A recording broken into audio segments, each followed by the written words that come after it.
대표님, 이 댓글은 네. 다른 업체를 진행했던 분의 댓글인 것 같아요. 네. 들어보세요.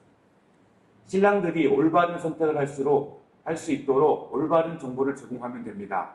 업자들이 정보를 제공하는 것이 뭐 있습니까? 표준약관을 제대로 지키고 일을 합니까? 환급 기준만 제대로 지키지요. 하루에 수십 명, 내일 또 수십 명, 모레 또 수십 명을 보여주고 선택을 하라고 하는데 뭘 알고 선택을 합니까? 베트남에 성매매하러 온 줄로 착각을 하였습니다. 몇 초 간격으로 수십 명씩 오고 가고 하는데 외모 말고 뭘 알고 선택을 합니까? 그러니 사고가 나는 겁니다. 나쁜 여성에게는 결혼이 목적이 아니라 굳게 얻은 사업입니다. 아직도 이런 업체가 있나 봐요. 대체적으로 그렇게 하죠. 그래요.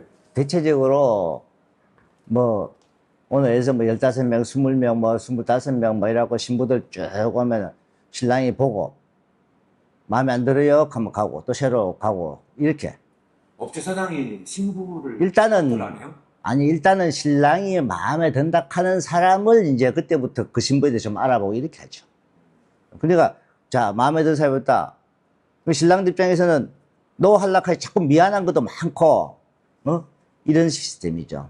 근데 실질적으로, 자, 저도 이 베트남 쪽에서 이렇게 일을 하다 보면은 가장 문제가 뭐냐.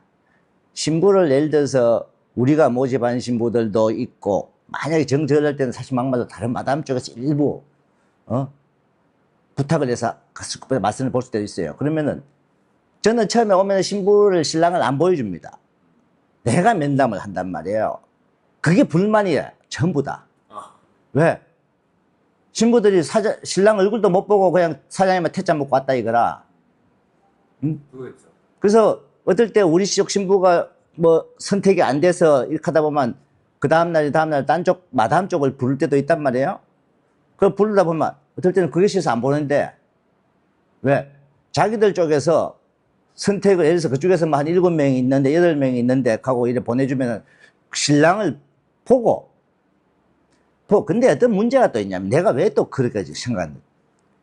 자, 며칠 전에, 이번에 상당히 연휴고 이래갖고, 신부들 숫자도 좀 시골에서 들어오려고 이래갖고, 좀 사실 애로가 많았는데, 그러다 보니까 제가 막 3일, 하루, 이틀, 3일, 4일 막 이렇게 괜찮은 신부가 없는 거예요. 그래서, 다른 마담 쪽을 사실 불렀어요.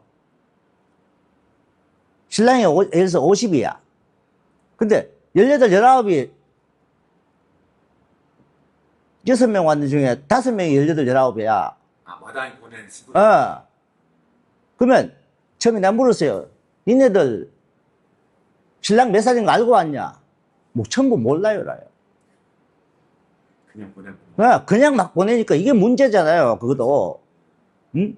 그러니까, 자, 신랑 나이 50이다. 니네들 그럼 50살, 50살 사면 할 거냐? 나 물어봐. 그럼, 아니요. 왜 왔노? 문제는 자, 우리가 다른 마담 쪽에서 급할 때 없어갖고 진짜 불러서 그 신부를 볼 때가 있는데, 그러면 어떠냐면, 몇 살이냐, 신랑이 몇 살인지를 말해주고 보내든가.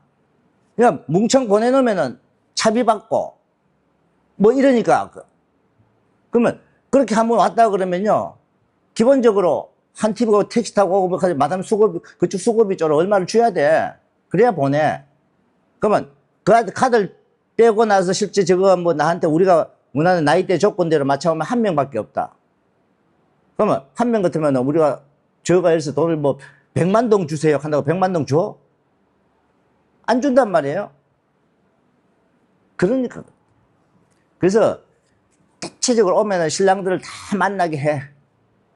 근데 대체적으로 그거는 현지 에이전시나 현지 마담하고 그래 하는 사람들이 어떻게 보면 그게 저는 내가 그런 소리 들을지언정 안 해요.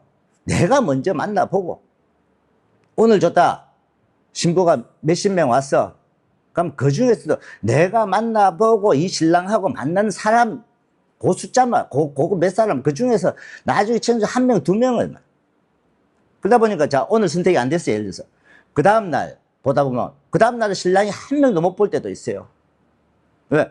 여러 명 왔는데, 아까처럼 말해서 전부 나이가 작은 사람이 왔다. 어떨 때는 보면은, 막, 이혼하고 애 있는 사람들이 막 또 와요. 그러니까 내가 우리 직원들이 우리가 모집을 해갖고 하는 처음에 이렇게 왔을 때는 어느 정도 내가 몇 살부터 몇 살까지 이렇게 하고 하면 내가 그걸 내가 면담을 하는데 그래도 그 중에 보면 나이가 작은 애들 일부 좀 섞여 있어. 일단은 구경 삼아도 오겠다 하는 신부들도 있으니까. 근데 다른 쪽은 그게 아니단 말이야. 그래도 나는 그 중에서 내가 이 신랑에게 맞는 사람만. 근데 다른 마담 쪽에 우리가 이제 수고비를 주고 맞선장에 맞선 보는데 우리 쪽에 보내봐라 해갖고 해도 단 한 명도 내가 신랑한테 보여줄 필요가 없는 신부들 때는 아예 그날 신부가 다 신랑이 한 명도 안 보더라도 안 해요. 댓글에 보면 신부에 대한 정보를 전혀 안 주나 봐요. 여기저기 부르니까 그렇죠. 그러고 신부들도 자 이번에도 선택이 돼갖고 약혼식을 하고 했지만은요 전부 그날 아침에 온 신부들이에요. 시골에서 그날 아침에 올라왔는데 뭔 정보를 저도 우리 직원들 뭐 해도 못 받아요. 사후에는 알려줄 거 아니에요. 말씀 볼 때 다 주죠. 내가 면담 다 하고 괜찮다. 신부도 괜찮다. 내가 봤을 때 괜찮다. 그러면 일단은 신랑 정보를 신부한테 신랑 직업이라든지 뭐 이런 신랑인데 네가 말씀 볼래를 물어봐요. 그러니까 보겠다. 그럼 뭐 안 보겠다 하면 말씀 볼 필요가 없는 거죠. 대신 신랑이 앉아 있는 상태에서 신부한테 먼저 물어보고 자 신랑 말씀 보겠다. 그러면은 그때부터 이제 이 신랑한테 신부 모든 프로필 하나하나 질문하고 대답 설명해주고 질문하고 설명하고 쭉 해갖고 자 쭉 충분히 프로필 다 들어보고 신랑분도 자 이 여성 말씀 보겠습니까 안 보겠습니까 물어보죠. 그러면 별로네요 하면 미안하다 가라. 그럼 그날 예를 들어서 그 한 명만 볼지언정 그렇게. 댓글의 뉘앙스를 보면 그 업체 측에서 강요하는 것도 있나 봐요. 당연히 있죠. 어떤 게 있냐면 이런 게 있어요. 자 업체 사장님들 입장이나 현재 에이전시 입장에서는 첫날 말씀 보고 둘째 날 빨리 선택되면 좋겠죠. 막말로 편하니까. 우리도 진짜 첫날 그날 그 신랑이 마음에 드는 사람이 딱 있고 신부도 마음에 들고 우리가 봐도 괜찮다 하고 바로 선택이 될 때 사실 아이고 좀 요번에 좀 정신적으로 편하네 이렇게 될 수밖에 없잖아요. 근데 이번 연휴가 꼈단 말이에요. 나는 처음에 이제 이번 연휴가 꼈기 때문에 베트남에 연휴가 무슨 실질적으로 법적 공휴일은 4일이란 말이에요. 토, 일, 월, 화까지잖아요. 근데 실질적으로 수, 목, 금도 노는 데가 많아요. 우리 신부들 학당 이번 일주일 동안 다 방학이니까. 그러다 보니까 신부들이 나는 일요일, 월요일, 화요일까지는 선택이 어려울 수도 있겠다는 처음에 각오는 했어요. 근데 진짜 아니나 다를까 안 돼. 내가 봐도 그렇게 많이 없어. 응?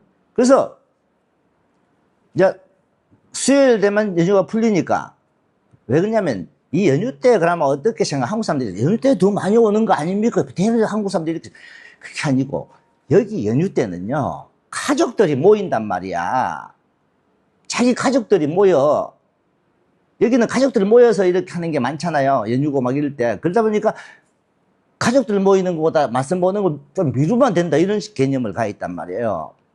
그래서 수요일 날부터 이제 신부들이 시골에서 우리 쪽에서도 이제 연락해서 올라오라 하니까 수요일부터 괜찮은 신부가 있네 해서 맞선을 보기 시작하고 그래서 수요일도 결정된 사람이 있고 목요일도 결정된 사람이 있고 그러고 나서 그 결정돼도 처음에 가결정이니까 이 여성이 선택할 자격이 되는 사람이죠. 완전 결혼을 결정하는 게 아니에요 저희들 같은 경우. 그 다음에 이 신부에 대해서 이제 하나하나 체크를 하고 심지어 이번에 이런 경우 있었어요. 자 맞선을 봐. 신랑이 신부 마음에 들었어. 신부도 신랑 괜찮았어. 그래갖고 체크하고 대화하고 하다가 이제 내가 통역이 사실 이런 말을 탁 하는 거예요 저한테. 사장님 이 신부 부모 쪽 뭐 이야기를 하길래 자 부모 고향이 어디냐 지금 신부 고향이 어디냐 하니까 남쪽이에요. 저기 이제 저 달랏 북쪽인가 그게 아마 거기서 살고 있었는데 자기는 거기서 태어났고 하는데 부모 두 분 원 고향이 북쪽이야. 그래서 북쪽 말씨는 또 안 쓴대. 통역이 보면 신부들이 북쪽 말 쓰는 거 알잖아요. 안 쓰는데 그 대화를 해보고 내가 자 신랑분 잠깐만 나오세요 하고 저하고 나가면서 통역 보고 신부하고 두 사람의 통역 보고 좀 사담을 나눠보라고 했어요. 이 신부가 어떤 성격의 소유자인지 사담을 나눠보면 여자들끼리 알잖아요. 그 정도요. 딱 하는데 내가 쭉 옆에 듣고 있는데 질문을 하면 이 신부가 말하는 게 따다다다다다다다 끊는 거예요. 그러고 한번 말을 시작하면은 안 끊어져. 처음에 내가 그 옆에 잠깐 앉아 있었는데요. 내가 머리가 아파오는 거예요. 피곤한 스타일이네. 아주 피곤한 스타일. 그러니까 무슨 거 하나 질문을 하면은 예를 들어서 우리가 질문은 네, 아니요로 질문을 했어. 근데 네, 아니요, 네, 그렇게 맞습니다. 이렇게 하면 되는데 그거에 대한 막 꼬만 소리 다다다다닥. 신랑분이 마음에 들어. 동현, 저 신부 그냥 보내세요. 신랑분한테 했어요. 저 신부 아주 머리 아픈 사람이냐. 말하는 것도 그렇고, 이거는 막 다다다닥 막 지 말이 끝이 안 난다. 그런 식으로 저는 잘라버려요, 제가. 그 때문에, 아까 말씀 일반적인 이 베트남 사정상, 대체적으로 신랑 앉혀놓고, 오늘도 몇십 명, 내일도 몇십 명, 이렇게 보는 게 베트남 관례가 돼버린 거예요. 그러면 사장이 그걸 깰라 그러면 쉽지는 않아요. 저는 제 요구도목을 각오하고 우리 쪽 신부들이야 우리 직원들이 나보고 뭐라 하겠어요. 신랑 안 보여준다. 내가 원하는 사람 내가 면담해서 요 사람들만 딱 하니까.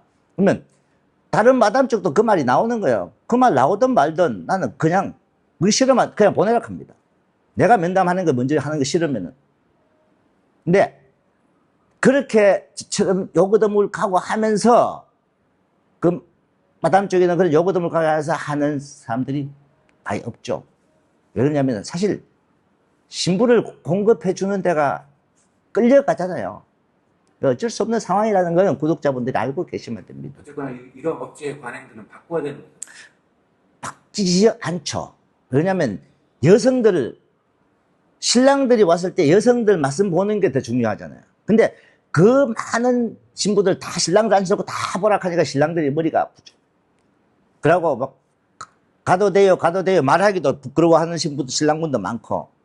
근데 한 명도 마음에 드는 사람 없어도 계속 하다 보면은 업체 사장들이 저 신부 괜찮은데 저 신부 한번 봐라 밀어붙이는 거죠. 그런 거는 이 국제결혼 때 베트남에서 말씀 보는데 상황이 그럴 수밖에 없기 때문에 이해를 하셔야 될 겁니다.